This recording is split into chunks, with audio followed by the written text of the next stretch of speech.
নমস্কার বন্ধুরা, শ্রেয়ের রান্নাঘরের নতুন একটি ভিডিওতে সবাইকে অনেক অনেক স্বাগত জানিয়ে আজকে ভিডিওটি শুরু করছি।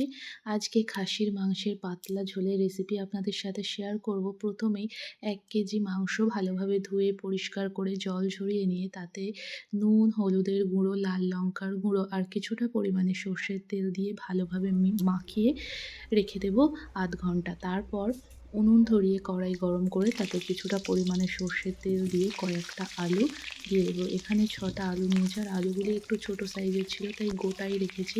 আলুগুলিতে সামান্য পরিমাণে নুন আর হলুদের গুঁড়ো দিয়ে লাল করে ভেজে তুলে নেব। আর আজকে এই খাসির মাংসের ঝোলটি খুব সাধারণভাবে ঘরোয়া যে সমস্ত সাধারণত মশলাগুলি থেকে থাকে সেগুলি দিয়েই পাতলা করে, যেটি বলে কচি পাঁঠার ঝোল, সেই রকমভাবেই বানাবো।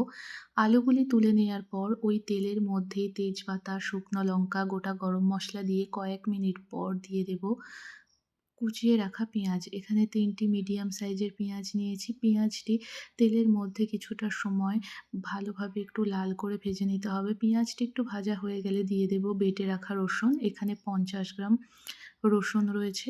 রসুনটি তেলের মধ্যে দিয়ে ভালোভাবে কষিয়ে নিতে হবে যাতে রসুনের কাঁচা গন্ধটি চলে যায়। রসুনটি মোটামুটি ভাজা হয়ে আসলে আদা কাঁচা লঙ্কা বাটা দিয়ে দেব। আদা বাটাটি ছিল 25 গ্রাম। খুব ভালোভাবে মশলাটি কষিয়ে নেওয়ার পর ম্যারিনেট করে রাখা মাংসটি দিয়ে দেব।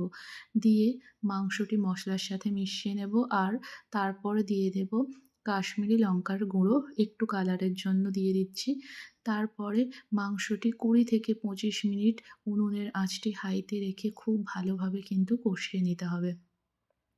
ভালোভাবে মাংসটি কষানোর পর দিয়ে দেব পরিমাণ মতো জল, আর আমি এখানে আজকে গরম জল ব্যবহার করছি।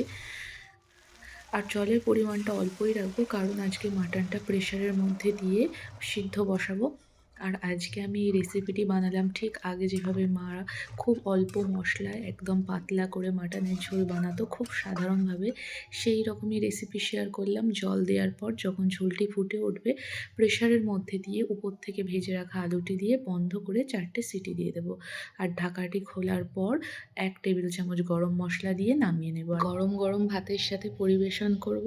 আর আজকে এই ভিডিওটি কেমন লাগলো অবশ্যই কিন্তু কমেন্ট করে জানিও। দেখা হচ্ছে তোমাদের সাথে পরের কোনো ভিডিওতে।